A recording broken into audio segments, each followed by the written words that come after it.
যে এই যে সরকার মহিলাদের বীরাঙ্গনা বলে খ্যাত করল, যে বীরাঙ্গনা ব্রেভ ওম্যান যেভাবে আপনি নানা রকমভাবে বা ওয়ার হিরোইন, এই যে এটা হচ্ছে আনপ্রেসিডেন্টেড ছিল না। আমি অনলি প্যারালাল পেয়েছি এটা হচ্ছে বসনিয়াতে, কিন্তু অনেক রিজনালি। বসনিয়াতে জানা যায় যে একজন ইমাম একটা ফতোয়া দিয়েছিলেন এটা বলে যে যে সব মহিলারা যাদের ধর্ষণ হয়েছে তাদেরকে ওয়ার হিরোইন বলা হোক। So but that was quite locally আর রিজনালি, নট এই রাষ্ট্র ব্যাপক যেমন এখানে সেরকমভাবে না। তো এটাই মাথায় রেখে আমাদের ভাবতে হবে যে কীভাবে মানে বাংলাদেশের ক্ষেত্রে, আর আপনি যদি দেখেন এটা 1971 মানে বেশ আগে, সেখানে বাংলাদেশ একটা pretty radical standpoint নিল। সেটার হয়তো ম্যানিফেস্টেশন বা এফেক্ট নানা রকম বীরাঙ্গনা হওয়ার, কিন্তু বা বীরাঙ্গনা বলার বা বীরাঙ্গনা নাম দেওয়ার, আমি বলছি না সমস্ত কিছু একরকম এফেক্ট হয়েছে, কিন্তু এই পজিশনটা as a state position was a pretty radical position by the Bangladeshi state. So তখন আমি বাংলাদেশে কাজ করতে আসি, 1997-এ প্রথম আসি, এবং কিছু ব্যাখ্যা করি। তো যখন এই ধর্ষণ এবং কনফ্লিক্ট নিয়ে আমার ইন্টারেস্ট জাগছে, আমি নানা রকম ফেমিনিস্ট স্কলারশিপ করছি যে কীভাবে রেপকে দেখা হচ্ছে, এবং তার মধ্যে আমি কনস্ট্যান্টলি যুদ্ধভিত্তিক ধর্ষণকে দেখি যে লেখা হচ্ছে সম্পূর্ণ সাইলেন্স হয়ে গেছে। হ্যাঁ, সম্পূর্ণ বলা হয় যে ধর্ষণ হওয়ার পরে মহিলাদের একদম ঘরকুলো করে দেওয়া হয়, তাদেরকে একদম চুপচাপ করিয়ে দেওয়া হয়, তাদের কথা কেউই শোনে না। The idea of silence becomes a very strong way to think of the effects of wartime rape. তারপরে আমি বাংলাদেশে আসি 97 মার্চে। এসে প্রথম আমি নেলসন ম্যান্ডেলাকে দেখলাম। ইনফ্যাক্ট ওই 26শে মার্চের অনুষ্ঠানে যে মেরিয়াল, নেলসন ম্যান্ডেলা আর ইয়াসের আরাফাত এসেছিলেন। তখন 25 বছরের অ্যানিভার্সারি কমেমোরেশন হচ্ছে বাংলাদেশে। তো এটাই সাথে কারণ তারপরে জাদুঘরে যাই, জাদুঘরে গিয়ে আমি দেখি ছবি আছে মহিলার বীরাঙ্গনা বলে। পরের দিন কাগজ খুলি, দেখি যে ইনফ্যাক্ট চাচিরাই ওই সময় আসছে ঢাকাতে, এবং তাদের বড় বড় ছবি এবং তাদের সম্বন্ধে বড় লেখা, এবং আরও অনেকগুলো ইনস্টেন্সে আমার যেটা মনে হচ্ছে I feel like that there is no silence about this. এটা একটা এত পাবলিক স্পেসে, এত পাবলিক ফোরামে available that the issue of wartime rape is being talked about. It's not that আমরা চুপচাপ করে আছি বা ধামাচাপা দিয়ে আছি। সো তখন আমি যেটা করতে শুরু করি যে দেখি অনেকে তখন, আর যেটা বাংলাদেশে তখন হচ্ছে ওই আমার সিমিলার এফেক্ট, যেমন ওই ইন্টারন্যাশনাল ইভেন্টসগুলো আছে বাংলাদেশে, ওই ইন্টারন্যাশনাল ইভেন্টস এবং অনেক ন্যাশনাল ইভেন্টসের কারণেও এখানে অনেক হিউম্যান রাইটস অ্যাক্টিভিস্ট আর ফেমিনিস্টরা এই ওরাল হিস্ট্রি প্রজেক্ট শুরু করে। তারা শুরু করে গিয়ে দেখতে যে মানুষজনের বীরাঙ্গনাদের অভিজ্ঞতাকে বাইরে নিয়ে আসতে, অভিজ্ঞতাকে তুলে ধরতে, এবং অনেক নারীবাদীদের সাথে আমার এই নিয়ে আলাপ শুরু হয়, এবং আমি জানতে পারি তারা কি কাজকর্ম করছে।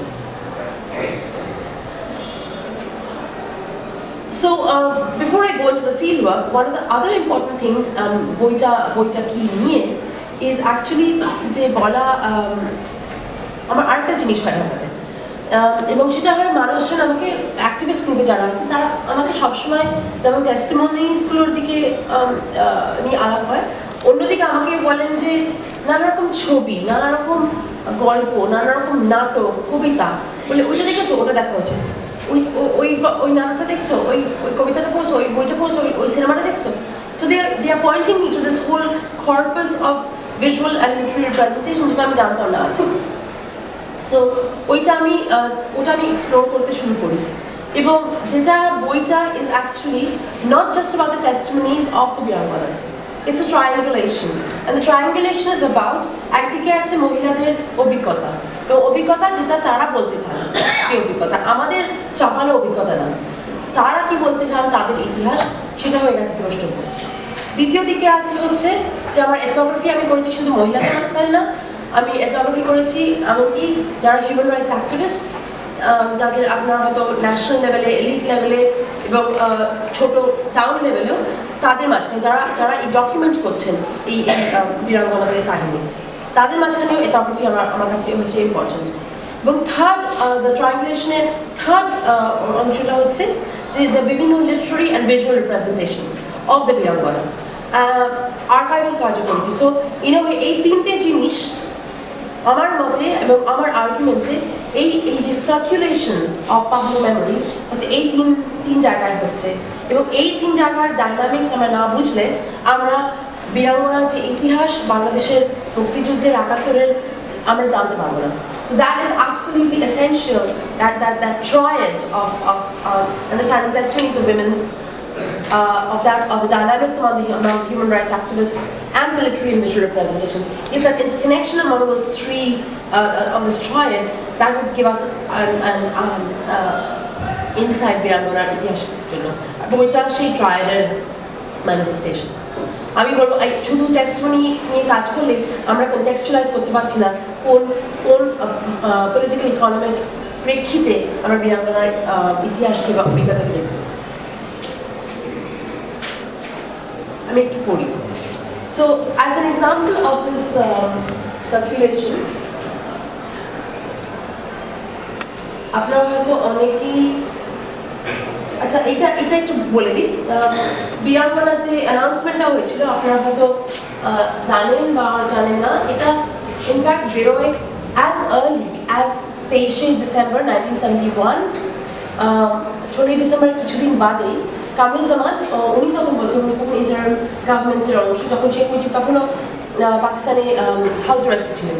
সো অ্যাকচুয়ালি কামরুজ্জামান বলেন যে বীরাঙ্গনা অ্যানাউন্সমেন্টটা যা বলা হয় যাদের দখলদার বাহিনী অমানসিক অত্যাচার কবলে পড়েছিলেন তাদের সকলকে বাংলাদেশের মুক্তি আন্দোলনের বীরাঙ্গনা হিসেবে পূর্ণ মর্যাদা দেওয়া হবে। সো এটা যে এই গভর্নমেন্ট এত তাড়াতাড়ি করেন এবং এই যেটা বলছিল আমি unprecedented, but this are the kind of documents বা ঘোষণাগুলি এমনি ছিল। তো সার্কুলেশন বলতে আমি একটুখানি পড়তে চাই বই থেকে যে কিভাবে ভিজুয়ালস, কিভাবে এথনোগ্রাফি আর ভিজুয়াল রিপ্রেজেন্টেশনের লিঙ্কটা কি। হ্যাঁ, যে আমি কিভাবে বলতে চাইছি যে এই ভিজুয়াল যে অ্যাকাউন্টগুলি আছে বীরাঙ্গনা, তার সাথে তার এভরিডে এথনোগ্রাফিক ফিল্ড ওয়ার্কের আমি ভিজুয়াল ইলাস্ট্রেশনসের ব্যাপারটাও ফিল্ড ওয়ার্ক করি। That's not just secondary reading only, right? So আপনি ভিজুয়াল ব্যাপার জিনিস নিয়েও কাজ করতে পারেন, but you can also do an ethnographic account. So I would say ethnography of all this three things I mention. আপনারা অনেকেই হয়তো এই ছবিতে জানেন। আচ্ছা, আমি একটু ব্যাখ্যা করি ছবিটা নিয়ে কথা বলার আগে। আমি যেটা দেখলাম বাংলাদেশের প্রথমে যে অনেক পাবলিক মেমোরি, সার্কুলেশন হচ্ছে, সার্কুলেশনের ব্যাপারে বলবো। প্রথমে পাবলিক মেমোরি কীভাবে, আমি গিয়ে দেখি নানা রকম বীরাঙ্গনার ছবি আছে, ছবিতে প্রচুর ফটোগ্রাফস আছে, and there are some famous photographers. এখানে এটা হচ্ছে কিশোর পার্কের ছবি, এবং এই যে মুখে জল পড়ছে, তারপর ওখানে দরজার পিছনে দাঁড়ায় আছেন, ওখানে লেখা আছে প্রবেশ নিষেধ, as a state of confinement itself. So Kishore park is a famous Indian photographer. তাছাড়া রশিদ তালুকদার ছিলেন, নাইমুদ্দিন আহমেদ ছিলেন। নাইমুদ্দিন আহমেদের এটা ফেমাস ফটো ছবি, যেটাকে আমাকে সবাই বলতো ওই চুলের ছবি দেখেছো, ওই চুলের ছবি দেখা উচিত অনেকটা। সো এইটা নিয়ে আমি কথা বলবো আর একটু, ওই চুলের ছবি। So this was একটা ছিল, and the photographs also have different genres. একদিকে অনেকগুলো মুখের ছবি, তারপর অনেকগুলো চেহারার ছবি, the mangled bodies, যেগুলো আমি কোনো ইনক্লুড করি না বইয়ের মধ্যে। যে the Birangana figure is like as if a mangled body trumps testimony, যে আপনার মুখের অভিজ্ঞতার কথা লাগবে, চেহারা দিকে আমার মনে হয় আচ্ছা ধর্ষণ হয়েছে। The other aspect is the symbolic images. Symbolic images যেমন চুলটা একটা দ্রষ্টব্য example of the symbolic images। আর অনেকগুলো ছবি আছে যেগুলো আমি পাবলিশার ওই আর্ট কোয়ালিটির তাদের কাঠামো আছে সেটার মধ্যে পড়েনি বলে উই কুডন্ট ইনক্লুড। 75টা ছবির ইনক্লুশন ছিল প্রথমে, বইয়ের প্ল্যান ছিল, আর আমি 42টা এসেছি যে কোনগুলো ফিট হয় সেই কারণে। কিন্তু আরও অনেকগুলো সিম্বলিক ইমেজেস আছে, যেমন একটা হাত against barbed wires, একটা মুখ against barbed wires, তাহলে ক্যাপশন বীরাঙ্গনা। হ্যাঁ, তো সেগুলো নানা প্রেস জার্নালিস্ট কীভাবে বীরাঙ্গনাকে কনস্ট্রাক্ট করছে সেটাও আমি কনস্ট্যান্টলি কাগজে পেলাম। তৃতীয়ত এই চুলের ছবির পাশাপাশি আমরা সবসময় পাচ্ছি হচ্ছে পরিষ্কার ছবি বীরাঙ্গনারা পুনর্বাসন হয়ে গেছে, দেয়ার রিফর্মস। সো এখানে নির্যাতিত নারী পুনর্বাসন উৎসাহজনক পর্যায়ে উপনীত হয়েছে এবং তারা কীভাবে নানা রকম চাকরি বাকরি করছে, পুনর্বাসন কেন্দ্রগুলোর মধ্যে কীভাবে তাদেরকে আনা হয়েছে এবং নানা এবং পুনর্বাসন কেন্দ্রের মাধ্যমে তাদেরকে অ্যাবর্শন, অ্যাডপশন, বিয়ে বা চাকরি এটা চাকরি প্রোগ্রাম ছিল পুনর্বাসন কেন্দ্রে। So they are also going through all of that, সেগুলো ডিটেল পাচ্ছি আমরা কাগজে। তারপরে ছবি, অনেক ছবি আছে বীরাঙ্গনা নিয়ে এবং সবকিছু সবকটা ছবি ভালো না, আমি সেটা নিয়েও কথা বলবো যে ওই যে ছবিগুলো ভালো না, কেন ভালো না বা কীভাবে ভালো না, ভালো মন্দ থেকেও নানা রকম ছবি আছে। তো এখানে হচ্ছে অরুণোদয় অগ্নিসাক্ষী, যেখানে আপনি এই যে রিভিউটা দিয়েছে এবং এখানে আপনি দেখবেন যে এই যে বীরাঙ্গনার ছবি শার্ট পরে লুঙ্গি পরে, it is precisely indicated that ওনাকে কেউ গিয়ে রক্ষা করেছেন, উদ্ধার করেছেন এবং তার শার্ট আর লুঙ্গি গায়ে দিয়েছেন, and it must B A post rape moment এখানে। তো অনেক ছবি আছে এবং সে সময় রিভিউ বেরোচ্ছে সত্তরের কাগজে অ্যাবাউট বীরাঙ্গনা। এইগুলো খুবই দ্রষ্টব্য, অনেক অ্যাডভার্টাইজমেন্ট আছে এবং এই জেনোসাইড ইস্যুটি খুবই ইম্পর্টেন্ট একটা ডকুমেন্ট, বিরাট ম্যাসিভ একটা ডকুমেন্ট, বিরাট মোটকা, ডিসেম্বর 1972 বার হয় দৈনিক বাংলা থেকে এবং এতে নানা রকম অ্যাডভার্টাইজমেন্ট আছে অ্যাবাউট দ্য বীরাঙ্গনা ফিগার। হ্যাঁ, এবং তার মধ্যে একটি আমি এখানে তুলে ধরেছি, সেটি হচ্ছে অগ্রণী ব্যাংকের অ্যাডভার্টাইজমেন্ট, বোবা শ্যামলীর, লাঞ্ছিত শ্যামলীর বাংলার বোবা কান্না আজ বলতে চায় আর কখনো গণমুখা নয়, বাংলাদেশের শ্যামলী অ্যাডমিউট সাউন্ডস ফ্রম সে নেটওয়ার্কের একটা ব্যাংকের অ্যাডভার্টাইজমেন্টে বীরাঙ্গনার ছবি, বিস্কিটের অ্যাডভার্টাইজমেন্টের সাথে বীরাঙ্গনার ছবি, সো নানা রকম জুট মিলের অ্যাডভার্টাইজমেন্ট আমার সাথে ছবি, সো নানা রকম আমরা ছবি পাচ্ছি সেখানে নতুন দেশ তার কাঠামোকে বিল্ড আপ করছে through the figure of the Birangona as well, how the figure of the Birangona becomes for foundation of the new nation itself.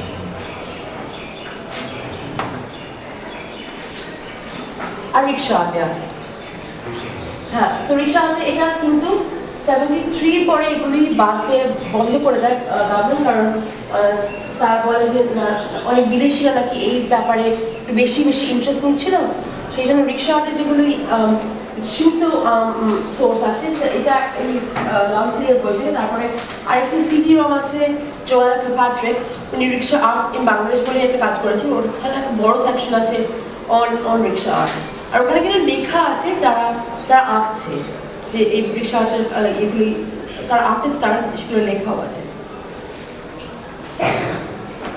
So এই বিভিন্ন নানা রকম সোর্স আমি I come across it, that is why I refer to just public memories, যে বাংলাদেশে I would say there is a public memory of remembering the war heroine. আমি strongly argue করবো যে এখানে কোনো সাইলেন্স নাই, সাইলেন্স আছে কিন্তু ওটার ব্যাপারে আমি বলছি। সো আমি একটুখানি যে এই চুলের ছবিটা নিয়ে একটু বলতে চাই। তো in late 1971, Bangladeshi photographer Naimuddin Ahmed took a photograph of a woman who had been raped by the Pakistani army during the Bangladesh War of 1971. This photograph depicted the woman with her disheveled hair and a crossed bangle-clad fist covering her face. Smuggled out of Bangladesh, the photograph drew international attention to the Bangladesh War, through which East Pakistan became the independent nation of Bangladesh, and in which rape was common. Among many other images, Ahmed's photograph is iconic, symbolizing the horrors of 71 and connoting the supposed shame and anonymity of the raped woman. It is also one of the most oft-cited and widely circulated visual representations of the Bীরাঙ্গনা.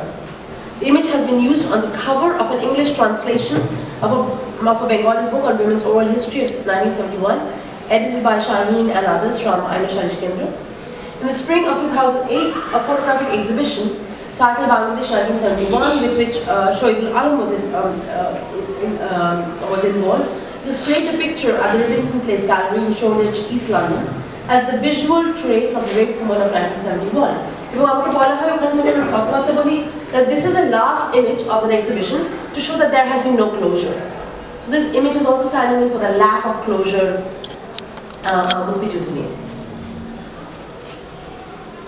Finally, in 2013 to 2014, Kamala Collective, a London-based theatre group, announced its intention to stage a play on Bীরাঙ্গনা in UK and Bangladesh, based on testimonies collected from a group of Bীরাঙ্গনাs in Srirajganj. It included Ahmed's photograph on its poster, to announce the play. Unlike Ahmed's photograph, where the rape woman uses her hair and fist to cover her identity, the theatre group altered this photograph to portray the Viranganas as looking out through her disheveled hair.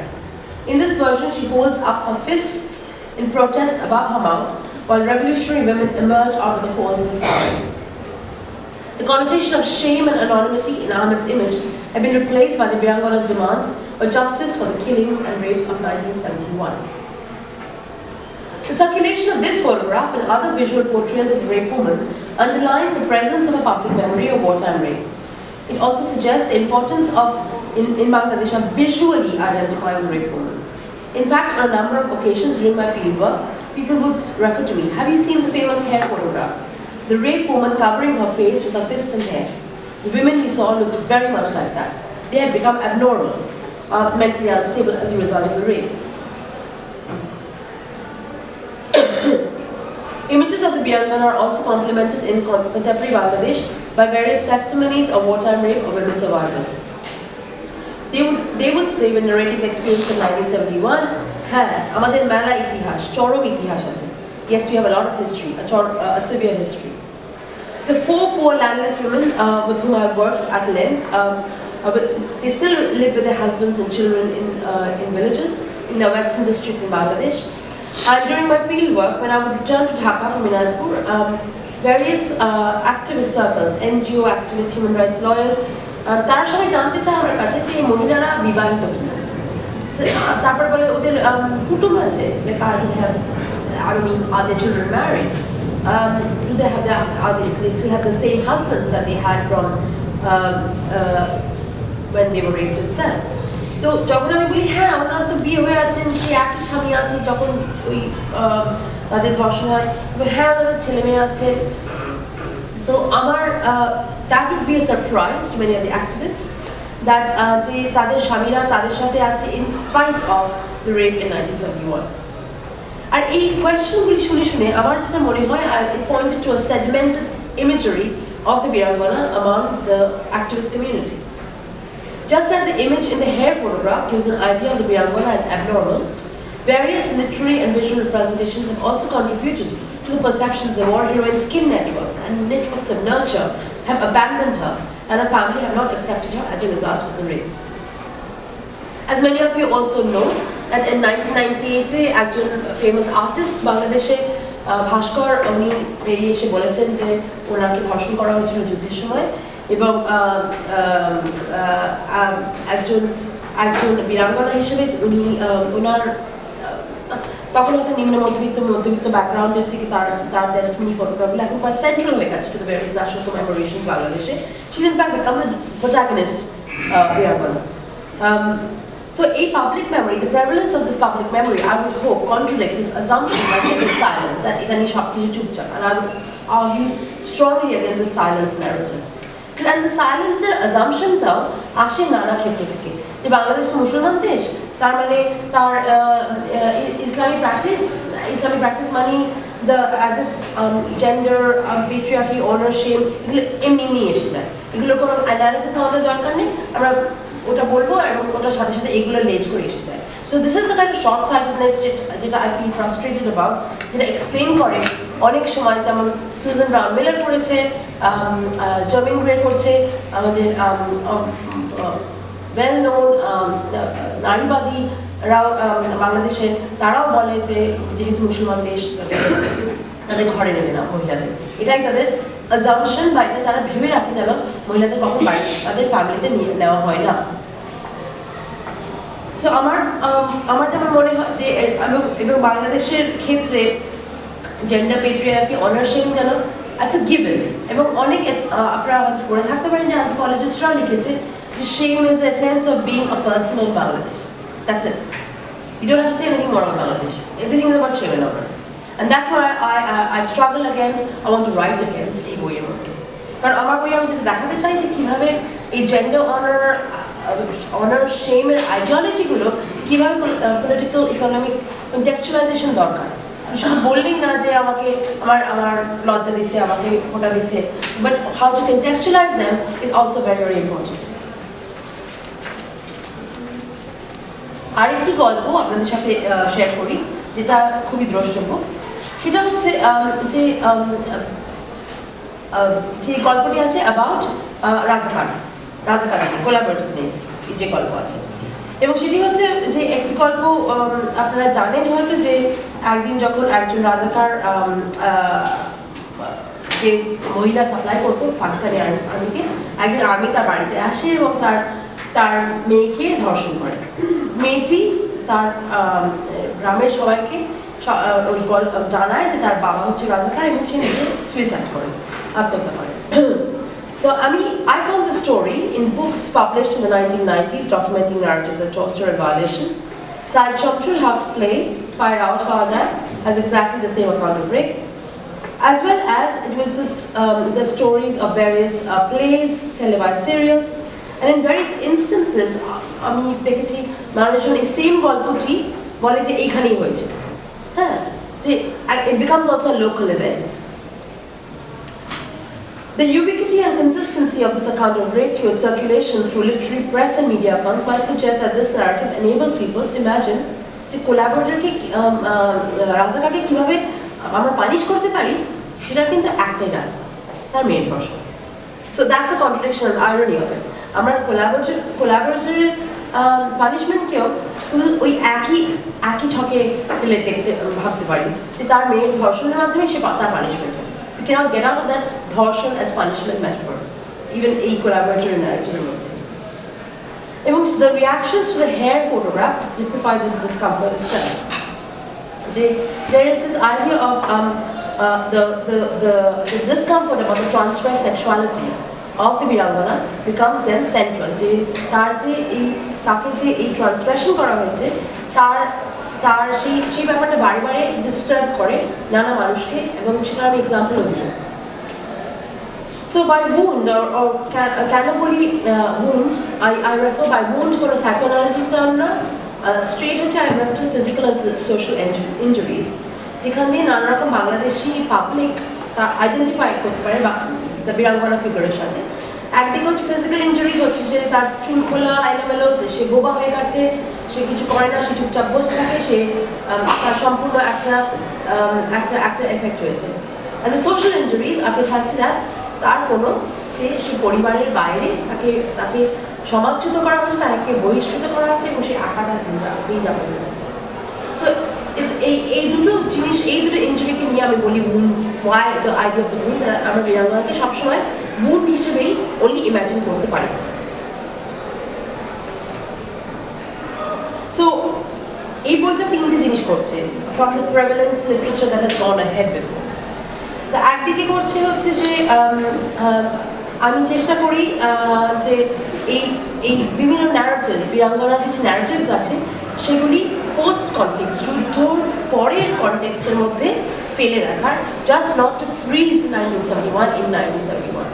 So এটাকে contextualize করি এবং তার নানা রকম visual, literary এবং national প্রেজেন্টেশনের সাথে contextualize করে।